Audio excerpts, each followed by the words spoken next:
بھارتی سائبر دہشت گردی کا منہ توڑ جواب۔ پاکستانی ہیکر نے آپریشن سالار کے نام سے ایک بھرپور سائبر مہم کا آغاز کر دیا۔ ابتدائی مرحلے میں بھارت کی 4 اہم ویب سائٹ کو ہیک کر کے ان کا ڈیٹا حاصل کر لیا گیا اور ان ویب سائٹ پر پاکستانی پرچم چسپاں کر دیا گیا۔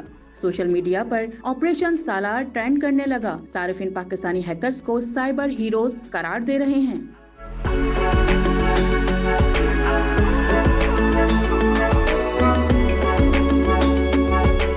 ہیکرز کے مطابق یہ کارروائی بھارت کی سائبر جارحیت، کشمیر میں مظالم اور پاکستان مخالف پروپیگنڈے کے جواب میں کی گئی۔ آپریشن سالار کو سائبر جنگ کا آغاز نہیں بلکہ ایک انتباہ قرار دیا جا رہا ہے۔ پیغام واضح ہے کہ اگر بھارت باز نہ آیا تو اگلا وار زیادہ سخت ہوگا۔ پاکستانی ہیکرز نے ڈیجیٹل محاذ پر بھی دشمن کو خبردار کر دیا۔